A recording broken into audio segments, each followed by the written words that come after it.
Hi guys, welcome to all of you. मैं VK Mishra Khan global studies में आप सभी का स्वागत और अभिनंदन करते हैं। आज के इस सेशन में हम आपके साथ डिस्कस करेंगे कि यूजीसी नेट जेआरएफ में ज्योग्राफी का सिलेबस क्या है। आखिर में आपको ज्योग्राफी में क्या क्या पढ़ना है, आपका सिलेबस क्या है कि उस सिलेबस के अकॉर्डिंग आप जेआरएफ को अच्छे से हासिल कर पाएं। तो आइए हम लोग समझें। हमारे सामने आप देख सकते हैं लिखा हुआ है कि this is geography syllabus for net GRF, और इस पर हम विस्तार से डिस्कस करेंगे आपके साथ कि आखिर में जियोमॉर्फोलॉजी में पढ़ना है तो आखिर में क्या पढ़ना है, पूरा विस्तार से डिस्कस करेंगे। और हालांकि इस सिलेबस को हमने ब्रेक करके आपके सामने प्रस्तुत किया है। आइए हम लोग समझते हैं। सबसे पहला जो आपके सामने है, आप देख रहे हैं स्क्रीन पर, जियोमॉर्फोलॉजी, जिसे हम हिंदी में भू आकृतिक विज्ञान कहते हैं।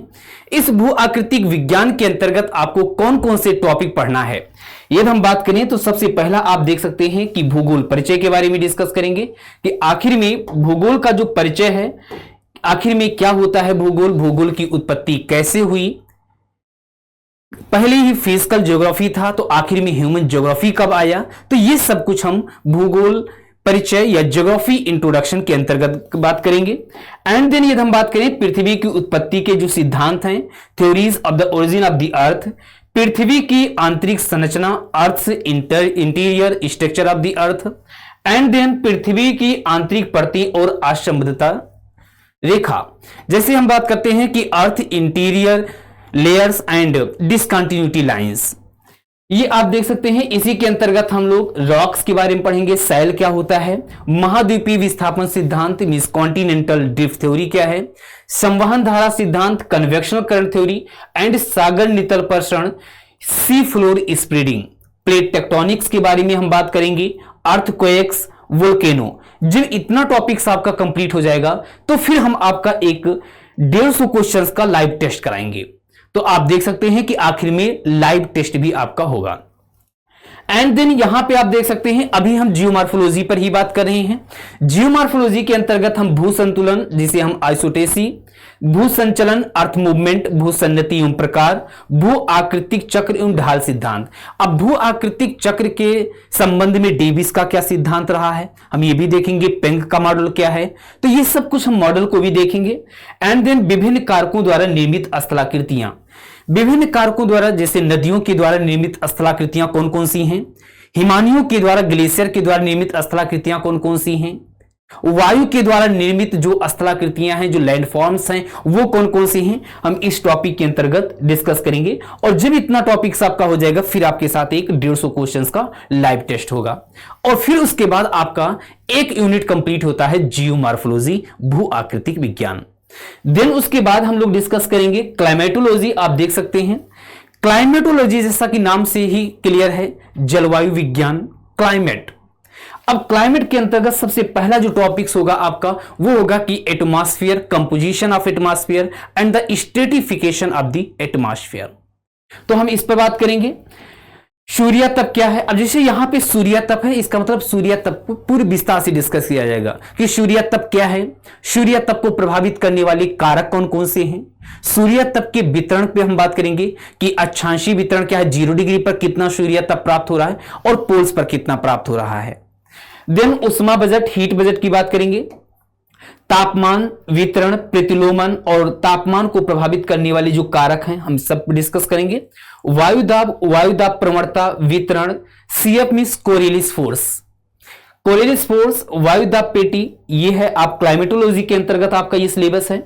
पवन प्रसंचरण means wind circulation system, atmospheric stability and instability, precipitation क्या है एंड टाइप ऑफ प्रिसिपिटेशन तथा डिस्ट्रीब्यूशन क्या है।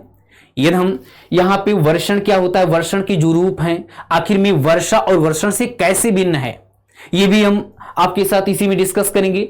वायु राशि क्या है और वायु राशि के प्रकार कौन कौन सी हैं, एयर मास। देन वाताग्र, एयर फ्रंट क्या है, एयर फ्रंट के प्रकार कितने होते हैं। यहां पे चक्रवात, चक्रवात के प्रकार, अब चक्रवात के 2 प्रकार हैं, this is tropical cyclone and temperate cyclone. तो इन दोनों के बीच तुलना, ताकि जैसे क्वेश्चंस आए आप आराम से कर ले जाएं, कोई दिक्कत ही ना आए। अगला आपके सामने जो उपस्थित होगा टॉर्नेडो होगा, जलवायु प्रदेश। अब पूरे विश्व की जो जलवायु प्रदेश हैं, इन जलवायु प्रदेशों पर भी हम लोग डिस्कस करेंगे कि विश्वत रेखीय तुल्य जलवायु क्या है, मानसूनी तुल्य जलवायु क्या है, सवाना तुल्य जलवायु क्या है, ये सब कुछ हम यहां पे डिस्कस करेंगे। जलवायु वर्गीकरण, क्लाइमेट क्लासिफिकेशन की बात करें तो क्लाइमेट क्लासिफिकेशन के अंतर्गत हम थर्ड वर्ड का क्लासिफिकेशन पढ़ेंगे कि आखिर में थर्ड वर्ड क्या क्या है। तो इस प्रकार यहां पे हम लोग इस पर बात करेंगे और इसके बाद आपका लगभग 200 क्वेश्चंस का एक लाइव टेस्ट भी होगा। 200 क्वेश्चंस का एक लाइव टेस्ट होगा जिससे आप परीक्षण कर पाएंगे कि हमने जो पढ़ा वो कितना सही जा रहा है। इस 200 क्वेश्चंस में कुछ प्रीवियस ईयर के क्वेश्चन पेपर भी होंगे और कुछ हमारे द्वारा निर्मित होगा। एंड देन तीसरा हम बात करें आपके सामने ओशनोग्राफी, जिसे हम समुद्र विज्ञान कहते हैं। समुद्र विज्ञान में सबसे पहला टॉपिक्स आता है, आप देख सकते हैं कि महासागरीय नितलीय उच्चावच, जिसके अंतर्गत आप गहराई के आधार पर भी डिस्कस करेंगे कि गहराई के आधार पर कैसे इसका है, फिर उसके बाद प्रकाश की किरणों के आधार पर और आकृतिकी के आधार पर, ये तीनों आधारों पे हम लोग डिस्कस करेंगे। प्रशांत महासागर, हिंद महासागर और अटलांटिक महासागर, जब हम ओशनोग्राफी पर आपके साथ डिस्कस करेंगे तो आखिर में जो प्रशांत महासागर, हिंद महासागर और अटलांटिक महासागर, इन तीनों महासागरों के रिलीफ पर डिस्कस करेंगे, उच्चावच पर डिस्कस करेंगे। अगला आपका टॉपिक्स है, आपके सिलेबस में ही है कि महासागरीय तापमान, लवणता और घनत्व। अब तापमान में आपको पूरा देखना है कि तापमान क्या है, तापमान को प्रभावित करने वाले कारक कौन कौन से हैं, तापमान का अक्षांशीय वितरण क्या है, तापमान का लंबोत वितरण क्या है, ऐसे ही लवणता पर, घनत्व पर ये सारी डिस्कस करने हैं। अटलांटिक महासागर का एवरेज टेम्परेचर कितना है, पैसिफिक प्रशांत महासागर का कितना है, इंडियन ओशन का कितना है, ये सब कुछ आपके साथ डिस्कस किया जाएगा। अगला है महासागरीय धाराएं। अब महासागरीय जब हम धाराएं डिस्कस करेंगे तो महासागरीय धाराएं क्या होती हैं, इसको प्रभावित करने वाले कारक कौन कौन से होते हैं, और महासागरीय जब धाराएं आप तो तीनों महासागर की, अटलांटिक, प्रशांत महासागर और इंडियन ओशन, तीनों महासागरीय धाराओं की उत्पत्ति कैसे होती है और उनके नाम, कौन सी धाराएं गर्म है, कौन सी ठंडी, ये सब कुछ डिस्कस करेंगे ओशनोग्राफी के अंतर्गत, जिसमें लहरें, वेव्स एंड टाइड्स क्या होता है, टाइड्स की उत्पत्ति कैसे होती है, ऐसा कौन सा शहर है, ऐसा कौन सा जगह है जहां पे दिन में 4 बार ज्वार और 4 बार भाटा आते हैं। देन अगला आपके सामने है coral leaf and coral bleaching. अब कोरल लीफ क्या है, कोरल लीफ के लिए अनुकूलतम दशाएं कौन कौन सी होती हैं, बहुत इंटरेस्टिंग टॉपिक्स हैं। फिर उसके बाद कोरल लीफ के प्रकार क्या कौन से हैं, फिर कोरल ब्लीचिंग क्या है, कोरल ब्लीचिंग का कारण क्या है, और यदि इतने बड़े पैमाने पर कोरल ब्लीचिंग हो रहे हैं तो सरकार द्वारा कौन कौन से कदम उठाए जा रहे हैं, यह भी आपको ध्यान देना है। समुद्र तल परिवर्तन, सी लेवल चेंजेस क्या होते हैं, इनका सकारात्मक प्रभाव क्या है और नकारात्मक प्रभाव क्या है। देन रिसोर्स, यहां पे मरीन रिसोर्स क्या होती है, सागरीय संसाधन, हम यहां पे विस्तार से, तो ये आपके यूजीसी नेट जेआरएफ का सिलेबस है। जियोमॉर्फोलॉजी, हमने क्लाइमेटोलॉजी, और ये हमने जो डिस्कस किया ये क्लाइमेटोलॉजी के बाद ओशनोग्राफी। अगला आपके सामने अगला जो यूनिट है वह है, आप देख सकते हैं, इन्वायरमेंटल ज्योग्राफी। और हमने जब पिछले सेशन में आपके साथ डिस्कस किया था तो कहा था कि इन्वायरमेंटल ज्योग्राफी का एक बड़ा रोल है। तो यहां पे इन्वायरमेंटल ज्योग्राफी के अंतर्गत आप देख सकते हैं कि पर्यावरण, घटक एवं प्रभाव क्या है, this is environment and components and effects, पारितंत्र, इकोसिस्टम, घटक, यहां पे कंपोनेंट्स, टाइप्स एंड प्रॉब्लम्स, क्या क्या समस्याएं हैं, पारितंत्र की कार्यविधि, this is function of ecosystem. अब जब हम फंक्शन ऑफ इकोसिस्टम की बात करते हैं तो फंक्शन ऑफ इकोसिस्टम के अंतर्गत 3 बातें, एनर्जी फ्लो क्या होता है, बायोजियोकेमिकल साइकिल क्या होता है, और तीसरा हम बात कर लेते हैं कि जब बायोजियोकेमिकल साइकिल की बात कर लेते हैं, एनर्जी फ्लो की बात कर लेते हैं, तो तीसरा आपके मन में उठता है क्वेश्चन कि सर तीसरा क्या होगा, तो तीसरा हम बायोटिक इंटरेक्शन की बात करते हैं, मींस जैविक अन्योन्य क्रिया की बात करते हैं, इंटरेक्शन की बात करते हैं। अगला है प्रदूषण क्या होता है, प्रकार क्या है, प्रदूषण संबंधी कानून क्या है। तो आप देख सकते हैं आपके सामने इन्वायरमेंटल ज्योग्राफी, जलवायु परिवर्तन, यहां पे ग्रीन हाउस गैस, अब जलवायु परिवर्तन पे जो कॉन्फ्रेंस हो रहे हैं, जो सम्मेलन हो रहे हैं, अपडेटेड हैं, तो वहां से क्वेश्चन निश्चित तौर पे बनने की संभावना होती है। यदि अपने प्रीवियस ईयर क्वेश्चन पेपर अभी हम आपके साथ डिस्कस करेंगे कि आखिर में कौन से क्वेश्चन कैसे बनते हैं, ये भी हम डिस्कस करेंगे। देन ओजोन परत, यहां पे छिद्र या ओजोन लेयर होल के बारे में, इफेक्ट्स के बारे में, दिस इज कॉन्फ्रेंस सम्मेलन के बारे में। जब ये टॉपिक्स आपका कंप्लीट हो जाएगा इन्वायरमेंटल ज्योग्राफी, तो इस पर भी लगभग 100 क्वेश्चन का एक लाइव टेस्ट होगा। अब समझ लीजिए कितने आप क्वेश्चन कर रहे हैं लाइव टेस्ट। अगला हम बात करेंगे आपके साथ, आप देख सकते हैं यहां पे कि this is population geography. Population geography जिसे हम हिंदी में जनसंख्या भूगोल कहते हैं। इस जनसंख्या भूगोल के अंतर्गत यदि हम बात करें कौन कौन से टॉपिक, सबसे पहले जनसंख्या भूगोल क्या है, और ये जो जनसंख्या हम कलेक्ट करते हैं, इस आंकड़ों का, इस डेटा का आखिर में सोर्स क्या है। अब पॉपुलेशन के संदर्भ में विभिन्न सिद्धांत दिए गए, उन सिद्धांतों की भी चर्चा यहां पे होनी है। आपने नाम भी सुना होगा माल्थस का सिद्धांत, तो ये सब कुछ आपको यहीं पर देख लेना है। अगला है विश्व जनसंख्या वितरण। अब यहां पे वर्ल्ड की बात हो रही है, भारत के संदर्भ में बात नहीं हो रही है। विश्व जनसंख्या वितरण, मापन क्या है, प्रतिरूप क्या है और निर्धारक क्या है, means measurement, pattern and determinates. जनगणना एवं प्रतिदर्श, यहां पे सर्वेक्षण, ये अगला आपका टॉपिक होगा। जन्म दर एवं मृत्यु दर विश्लेषण, आप बर्थ रेट देखोगे कि आखिर में बर्थ रेट क्या है और डेथ रेट क्या है, आखिर में वो कौन सा सन है कि जहां से जनसंख्या में बहुत तेजी से वृद्धि होती है, और वो ऐसा कौन सा सन है जहां पे जनसंख्या बहुत ही तेजी से गिरावट देखने को मिली है। जनसंख्या प्रवास, पॉपुलेशन माइग्रेशन क्या होता है। अब माइग्रेशन के प्रकार जो हैं वो भी आपको देखना है कि प्रवासन के प्रकार क्या हैं। आखिर में आप देखते हो कि गांव से लोग शहर में आ रहे हैं, तो आखिर में इसकी वजह क्या है, कारण क्या है। और यदि शहर आ रहे हैं, दिल्ली जैसे शहर में, मुंबई जैसे शहर में, लुधियाना जैसे शहर में लोग जा रहे हैं गांव से, तो आखिर में इसका रिजल्ट क्या निकलता है ये भी देखना है। और उसके बाद जैसे ही पॉपुलेशन ज्योग्राफी आपकी कंप्लीट होगी, तो उस पर हम क्या करेंगे, एक बेहतरीन तरीके से एक लाइव टेस्ट होगा 100 क्वेश्चंस का। देन उसके बाद अगला है आपके सामने है सेटलमेंट ज्योग्राफी, जिसे हम अधिवास भूगोल के नाम से जानते हैं। अधिवास भूगोल या सेटलमेंट ज्योग्राफी के अंतर्गत यदि हम बात करें आपके साथ, तो यहां पे आप देख रहे हैं कि ग्रामीण अधिवास क्या होता है, अधिवास के प्रकार, ग्रामीण अधिवास क्या है और नगरीय अधिवास क्या है। ये दोनों सबसे पहले अधिवास देखेंगे, और अधिवास के दो प्रकार, एक ग्रामीण अधिवास और दूसरा नगरीय अधिवास। तो ग्रामीण अधिवास के प्रकार क्या है, क्या प्रतिरूप है, क्या पैटर्न है, क्या प्रॉब्लम्स है। ठीक उसी प्रकार नगरी की बात करेंगे कि आखिर में उसका आकार कैसी है, उसका स्ट्रक्चर क्या है, वहां की क्या समस्याएं हैं, नगरीय पद्धति क्या है, प्राचीन नगर के जो कानून हुआ करते थे, यहां पे अभी इस नगर के संदर्भ में जो कोट आकार नियम है, जो ऑर्डर साइज रूल है, ये कौन सा है, तो ये हम भी आपके साथ डिस्कस करेंगे। केंद्रीय स्थल सिद्धांत बहुत ही महत्वपूर्ण है। सेंट्रल प्लेस थ्योरी बहुत महत्वपूर्ण है, लगभग क्वेश्चंस पूछा ही पूछा जाता है, न केवल यूजीसी नेट जेआरएफ में, बल्कि आप देखोगे यदि आप पीजी की तैयारी कर रहे हो और लगातार आप सोच रहे हो कि मुझे तैयारी करनी चाहिए, और करनी भी चाहिए, निश्चित तौर पे करनी चाहिए, और तो यहां पे जब आप पीजी करते हो तो यहां से ये सारी क्वेश्चंस पूछे जा रहे हैं, आपकी पीजी के लिए भी बहुत महत्वपूर्ण है। देन क्रिस्टालर का थ्योरी क्या है, लॉस का क्या है, नगर की आंतरिक संरचना भूमि उपयोग सिद्धांत, महानगरीय संकल्पना, नगर आकार परिवर्तन एवं अमलैंड थ्योरी, यहां पे अमलैंड थ्योरी बहुत महत्वपूर्ण होता है, बहुत चर्चा में हमेशा बना रहता है। देन यहां पे नगरीय गरीबी क्या होता है, अर्बन पॉवर्टी, और जब ये आपका एक कंप्लीट होता है तो इस पर हम एक 100 क्वेश्चन का एक लाइव टेस्ट करेंगे। आप समझ सकते हैं 100 क्वेश्चन, कितने क्वेश्चन आपको लाइव टेस्ट मिल जाएगा। देन अगला महत्वपूर्ण बिंदु ये है कि इकोनॉमिक ज्योग्राफी। इकोनॉमिक ज्योग्राफी जब अभी हम बहुत अच्छी, जब पूरा अभी एक सिलेबस पे डिस्कस करने के बाद हम कुछ ऐसा डिस्कस करेंगे आपको लगेगा अच्छा ये बात है। इकोनॉमिक ज्योग्राफी, जब हम इकोनॉमिक ज्योग्राफी की बात करते हैं, जिसे हम आर्थिक भूगोल की बात करते हैं, आर्थिक भूगोल में इकोनॉमिक ज्योग्राफी में यहां पे हम बात करें तो आर्थिक वृद्धि और आर्थिक विकास में economic growth and economic development. Economic activities क्या है, वर्ल्ड रिसोर्सेस क्या होते हैं, वर्ल्ड रिसोर्सेस और उनका वितरण, ये पूरा टॉपिक्स है आपकी यूजीसी नेट जेआरएफ को में। प्राकृतिक संसाधन वर्गीकरण वितरण संबंधित समस्याएं एवं प्रबंधन, ये आपको कवर करना है। एंड देन अगला महत्वपूर्ण है एग्रीकल्चर ज्योग्राफी।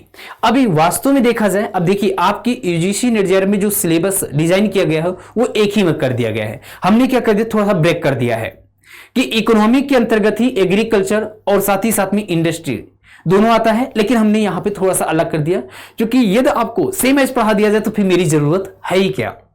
तो ऐसे में क्या है, एग्रीकल्चर ज्योग्राफी जिसे हम कृषि भूगोल कहते हैं। कृषि भूगोल आखिर में भूमि क्षमता वर्गीकरण क्या है, शस्य प्रतिरूप क्या होता है, शस्य संयोजन विधि क्या है, क्रॉपिंग पैटर्न क्या होता है, क्रॉपिंग पैटर्न के साथ साथ आखिर में इसके मेथड्स क्या हैं, फसल चक्र क्या होता है। यहां पे आप देख सकते हैं कि क्रॉप रोटेशन क्या होते हैं, वान थ्यूनेल मॉडल, इस पर जो वान थ्यूनेल मॉडल है वो क्या है, एंड देन विटलेसी के कृषि प्रदेशों का वर्गीकरण। और जब ये आपका कंप्लीट होगा इस पर भी लगभग 50 क्वेश्चंस का एक लाइव टेस्ट होगा। बेटा आज ही ध्यान दीजिएगा इसको बहुत ही अच्छे तरीके से। अगला महत्वपूर्ण बिंदु पे बात करें इंडस्ट्रियल ज्योग्राफी, जैसा कि हमने बताया था इंडस्ट्रियल ज्योग्राफी जिसमें उद्योगों का वर्गीकरण। जब हम देखते हैं कि आखिर में क्लासिफिकेशन ऑफ इंडस्ट्रीज, देन अगला होगा factors determining and then location and theories of industrial locations. तो हम ये बात करेंगे अल्फ्रेड वेबर का औद्योगिक अवस्थिति सिद्धांत पे, ये आपके सिलेबस, और हूवर का जो यहां पे आपूर्ति मांग से स्थानिक अंतर का जो सिद्धांत है ये भी आपके सिलेबस में है। यदि हम और बिंदुओं पे बात करें तो विश्व के प्रमुख जो औद्योगिक प्रदेश हैं, जो पर्यटन उद्योग हैं, सूचना एवं संचार प्रौद्योगिकी है, ये जैसे ही आपका एक कंप्लीट होगा फिर इस पर भी आपका एक लाइव टेस्ट होगा। 50 क्वेश्चंस का एक लाइव टेस्ट आपको बेहतरीन तरीके से कराया जाएगा। नेक्स्ट आपके सामने है ट्रांसपोर्ट एंड ट्रेड ज्योग्राफी। आप देख सकते हैं ट्रांसपोर्ट आपके सामने जो यहां पे फिगर लगा है, this is transport and trade geography. परिवहन एवं व्यापार भूगोल की बात कर रहे हैं। यदि हम इन बिंदुओं पे बात करें तो यहां पे आपके सामने आप देख सकते हैं कि परिवहन एवं परिवहन जाल क्या है। यहां से आपके पहला जो टॉपिक है वही है कि what is the transportation and transportation networks, क्या है आखिर में। दूसरा आपके सामने है कि स्थानीय पारस्परिक अन्योन्य क्रिया का सिद्धांत क्या है, म्यूचुअल इंटरेक्शन प्रिंसिपल, उस पर आपको ध्यान देना है। परिवहन नेटवर्क के महत्वपूर्ण उपाय और माप क्या हैं, स्थानीय यहां पे स्पेशियल फ्लो मॉडल्स, यहां पे आपको ध्यान देना है कि आपके स्पेशियल फ्लो मॉडल्स क्या हैं, उसके टाइप्स क्या हैं, पैटर्न्स क्या हैं। व्यापार के संदर्भ में व्यापार दशाएं, आधार एवं प्रकार। अगला आपके सामने है वैश्वीकरण एवं उदारीकरण की जो विश्व व्यापार पद्धति है, ये भी, और उसके बाद आपका लगभग 50 क्वेश्चंस का आपके सामने एक होगा बेहतरीन तरीके से लाइव टेस्ट। नेक्स्ट आपके सामने आप देख रहे हैं, आपके सामने है रीजनल ज्योग्राफी। रीजनल ज्योग्राफी जिसे हम प्रादेशिक भूगोल कहते हैं। यदि हम प्रादेशिक भूगोल पे बात करें तो यहां पे आपके सामने है, आप देख सकते हैं सबसे पहले प्रदेश की संकल्पना क्या है। बहुत ही आपको पढ़ने में इतना इंटरेस्ट लगेगा कि अच्छा प्रदेश भी पढ़ना, अच्छा अभी हम केवल नाम सुनते हैं कि प्रदेश है, लेकिन जब आप ज्योग्राफी का अध्ययन करते हैं, यदि आपने पीजी किया होगा तो उसमें बहुत सारी बातें आप पढ़े होंगे, बहुत सारी बातें होती हैं कि कॉलेज लाइफ होता है तो छूट जाती हैं, और इसीलिए समस्या आती है आपको नेट जेआरएफ क्वालिफाई करने में। तो यहां पे क्या है, प्रदेश की संकल्पना, विकास, प्रकार, सीमांकन की जो विधियां हैं ये आपको ध्यान देना है। यहां पे growth pole and growth centre, यहां पे ग्रोथ पोल और ग्रोथ सेंटर इन दोनों में अंतर क्या है। देन अगला है प्रादेशिक संतुलन एवं असंतुलन, क्या है रीजनल बैलेंस एंड इम्बैलेंस, और भारत में प्रादेशिक विकास एवं सामाजिक आंदोलन, ये भी आपके सिलेबस में है। अगला है पिछड़े प्रदेशों के लिए योजनाकरण की जो वैकल्पिक रणनीति है, जो अल्टरनेटिव स्ट्रेटजी है वो कौन सी है। एंड देन यहां पे वैश्विक आर्थिक खंड है। जब ये कंप्लीट होगा फिर उसके बाद आपको एक लाइव टेस्ट करा दिया जाएगा, और एक बेहतरीन तरीके से आपका तैयार हो जाएगा। आप अपने आप को मूल्यांकित कर पाएंगे कि हाँ हमने क्या सीखा है। देन अगला महत्वपूर्ण बिंदु हो जाता है कल्चरल ज्योग्राफी। आप देख सकते हैं कि यह है सांस्कृतिक भूगोल जिसे हम कहते हैं, और इसके अंतर्गत आप संस्कृति की संकल्पना क्या है, सांस्कृतिक जटिलताएं, क्षेत्र एवं प्रदेश क्या है, सांस्कृतिक पारिस्थितिकी जिसे हम कल्चरल इकोलॉजी कहते हैं। अभी आप जब इन्वायरमेंटल ज्योग्राफी तो वहां पे पढ़ेंगे कि what is the ecosystem, components and types वहां पढ़ेंगे, लेकिन जब आप कल्चरल ज्योग्राफी में आते हैं तो यहां पे पढ़ेंगे कल्चरल इकोलॉजी क्या होता है। फिर उसके बाद सामाजिक संरचना, प्रक्रम एंड सामाजिक कल्याण, ये भी आपको ध्यान देना है। उसके बाद विश्व की मानव प्रजातियां, वितरण एवं समस्याएं, धर्म एवं भाषाएं, रीजन एंड लैंग्वेज, पर्यावरण एवं मानव स्वास्थ्य। आप देख सकते हैं भारत में स्वास्थ्य सुधार की जो योजना है, स्वास्थ्य पे यहां पे पर्यटन, और उसके बाद आपका एक लाइव टेस्ट होगा। उसके बाद आप देख रहे हैं कि यहां पे एक लाइव टेस्ट होगा। देन अगला है आपके सामने पॉलिटिकल ज्योग्राफी। जिसे हम कहते हैं कि एक लंबे समय तक फिजिकल ज्योग्राफी ही ज्योग्राफी हुआ करती थी। बाद में कई ऐसे विद्वान आते हैं, हम डिस्कस करेंगे आपके सामने कि कई विद्वान आते हैं, कहते हैं सब कुछ समुद्रों पर विजय प्राप्त करने वाला मानव और मानव को इग्नोर किया जा रहा है। और इस प्रकार एक लंबे प्रोसेस के बाद ह्यूमन ज्योग्राफी के अंदर का आता है, ह्यूमन ज्योग्राफी की उत्पत्ति होती है। और इसका एक बहुत ही महत्वपूर्ण टॉपिक है पॉलिटिकल ज्योग्राफी। पॉलिटिकल ज्योग्राफी के अंतर्गत यहां पे सबसे पहले आपको पढ़ना है कि परसीमाएं एवं सीमांत की संकल्पना क्या है, मींस कंसेप्ट, फ्रंटियर्स। यहां पे आप देख सकते हैं frontiers, classification the boundaries and borders क्या होता है। यहां पे मैकेंडर का हृदय स्थल सिद्धांत क्या है, स्माइकमैन का रिमलैंड थ्योरी क्या है, राजनीतिक भूगोल की प्रवृत्ति विकास और संघवाद का भूगोल। अगला हम बात करें यहां पे भारत में संघवाद क्या है, जलवायु परिवर्तन की भू राजनीति, बहुत महत्वपूर्ण टॉपिक सही है। यदि आप इसको समझ जाते हैं तो आप समझ लीजिए कि आईआर, यदि आप पॉलिटिकल ज्योग्राफी पर एक बेहतरीन पकड़ बना लेते हैं, आईआर आपका बहुत बेहतरीन हो जाएगा। आपकी सोचने समझने की क्षमता विकसित हो जाएगी कि आखिर में हर कोई देश, विश्व के सभी देश हिंद महासागर पे आखिर में क्यों आना चाह रहे हैं। This is political geography. पर्यावरणीय समस्याओं हेतु अंतर्राष्ट्रीय प्रयास, पर्यावरणीय सुरक्षा संबंधी महत्वपूर्ण जो समझौते हैं, विश्व संसाधन की जो भू राजनीति है, जो फूड रिसोर्सेज हैं, मिनरल्स रिसोर्सेज हैं, और Indian ocean geopolitics importance, Hind महासागर की जो विदेशी शक्तियां हैं, इंडियन ओशन और फॉरेन पावर्स जो हैं, ये सभी आपको पॉलिटिकल ज्योग्राफी के अंतर्गत ही पढ़ना है। और साथ ही साथ में आपको कुछ ऑर्गेनाइजेशन पढ़ना है। आपके सामने है, आप देख रहे हैं कि जब आप पॉलिटिकल ज्योग्राफी पढ़ते हैं तो इसी के अंतर्गत कुछ ऑर्गेनाइजेशन पढ़ना है। जैसे ओपेक क्या होता है, ओपेक में कौन कौन से देश होते हैं, फिर उसके बाद आपका होगा आसियान, फिर आपका एक इसी पर आधारित एक लाइव टेस्ट करा दिया जाएगा। नेक्स्ट आपका अगला महत्वपूर्ण बिंदु है, आप देख सकते हैं ज्योग्राफिकल थॉट, जिसे कहते हो कि सर बहुत कठिन होता है, लेकिन मैं आपसे कहता हूं कि ज्योग्राफिकल थॉट बहुत ही आसान है। इससे आसान कोई टॉपिक सही नहीं। तो इस प्रकार भौगोलिक ज्ञान में यूनानी, अरब, चीन, भारतीय जो भूगोलवेत्ता हैं, उन भूगोलवेत्ताओं का योगदान क्या रहा है, ये आपको पढ़ना है। जो भौगोलिक चिंतन है, उन भौगोलिक चिंतन पे जो डार्विन का प्रभाव है वो क्या है, दृश्य भूमि पर क्या प्रभाव है, मानव भूगोल की समकालीन की जो प्रवृत्ति है वो क्या है, ये सब कुछ आपको इसी के अंतर्गत पढ़ना है, ज्योग्राफिकल थॉट के अंतर्गत। यहां पे भूगोल में कार्टोग्राफी और थीमेटिक विधियों का योगदान क्या है, ये भी आपको पढ़ना है। मानव पर्यावरण संबंध, यहां पे ह्यूमन इन्वायरमेंट रिलेशनशिप को भी पढ़ना है। देन अगला है मात्रात्मक क्रांति एवं अवस्थिति विश्लेषण।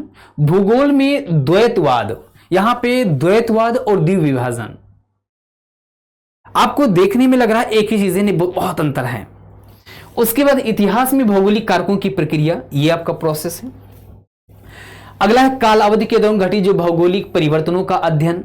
भूगोल, यहां पे आप देख सकते हैं भूगोल में प्रतिमान और उस पर आधारित एक क्या होगा, टेस्ट होगा। भूगोल यहां पे आप देख रहे हैं लाइव टेस्ट होगा, और ये लाइव टेस्ट कम से कम 100 क्वेश्चन का होगा बेटा। 100 क्वेश्चंस का लाइव टेस्ट होगा, बहुत महत्वपूर्ण है। जो ज्योग्राफिकल थॉट है बहुत ही महत्वपूर्ण टॉपिक्स है। अगला आपके सामने अब देखा जाए तो यहां पे source of geographical information and data, जिसे हम यहाँ पे भौगोलिक सूचना तंत्र क्या है, मानचित्र क्या होता है, प्रकार क्या है, भौगोलिक मानचित्र है। एंड देन यदि आप पीजी की हैं तो आपको ये सारी चीजें देखने को मिला होगा, ऐसा नहीं कोई चीज नई नहीं होगी, हाँ, लेकिन पढ़ने का यहाँ पे जो अंदाज होगा आपका वो निश्चित तौर पे अलग होगा। उसके बाद आप देख रहे हैं मानचित्र निर्माण की जो विधियां हैं, मानचित्र के यहाँ पे चित्रांकन की सामान्य नियम क्या है, भौगोलिक सूचना तंत्र के जो कार्य हैं वो भी आपको पढ़ना है। देन यूज ऑफ ज्योग्राफिकल यहां पे इंफॉर्मेशन सिस्टम भी पढ़ना है, स्थानिक निर्णय समर्थन पद्धति प्रणाली भी पढ़ना है। देन क्षैतिज डेटम, हॉरिजॉन्टल डेटम पढ़ना है, मानचित्र मैप प्रोजेक्शन पढ़ना है, इलेक्ट्रोमैग्नेटिक स्पेक्ट्रम भी पढ़ना है। यदि हम और बिंदुओं पे बात करें आपके साथ तो संवेदक एवं विभेदक पढ़ना है, हवाई फोटोग्राफी के जो तत्व एवं सैटेलाइट इमेज व्याख्या, प्रक्षेपण एवं प्रकीर्णन, यहां पे प्रोजेक्शन एंड स्कैटरिंग, समय श्रेणी विश्लेषण एंड टाइम सीरीज एनालिसिस जिसे कहते हैं, और उस पे एक आधारित एक लाइव टेस्ट होगा। जब आप इतना कवर कर लेते हैं तो आपकी बारी आती है कि सर फिर क्या पढ़ना है। जब इतना पढ़ लेते हैं तब आपको पढ़ना है इंडियन ज्योग्राफी। और इंडियन ज्योग्राफी से हमने एनालिसिस किया है कि आपके यूजीसी नेट जेआरएफ में सबसे ज्यादा क्वेश्चंस इंडियन ज्योग्राफी से, यदि हम यूनिट वाइज डिस्कस करें तो सबसे अधिक क्वेश्चंस इंडियन ज्योग्राफी से आए हैं, प्रत्येक सेशन में आए हैं। सेशन मतलब यह है कि वर्ष में 2 बार होता है, ये 1 जून और दिसंबर में। तो प्रत्येक सत्र में देखा गया है कि यहां से क्वेश्चंस, नंबर ऑफ क्वेश्चन सबसे ज्यादा आए हैं। क्वेश्चन इंडियन ज्योग्राफी से 23-24 क्वेश्चन भी आए हैं, आप समझ सकते हैं।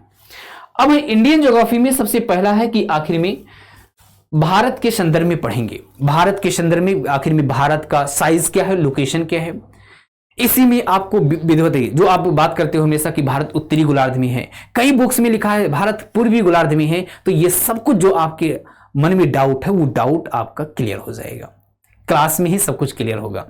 भारत की भूआकृतिक प्रदेश, जियोमॉर्फिक रीजन ऑफ इंडिया, जो भारत के अपवाह तंत्र हैं, जो ड्रेनेज सिस्टम ऑफ इंडिया, ये भी आपको पढ़ना है।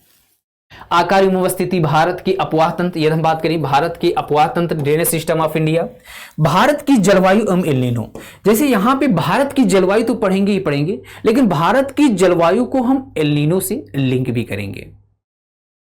अगला आपके सामने है भारतीय मृदा के बारे में, इंडियन सॉइल क्या होता है, भारतीय वनस्पति के बारे में, संसाधन के बारे में, कृषि के बारे में, एग्रीकल्चर, उद्योग, परिवहन, transportation, race and tribes, population, और उसके आधार पे फिर यहां पे 150 क्वेश्चंस का एक लाइव टेस्ट होगा।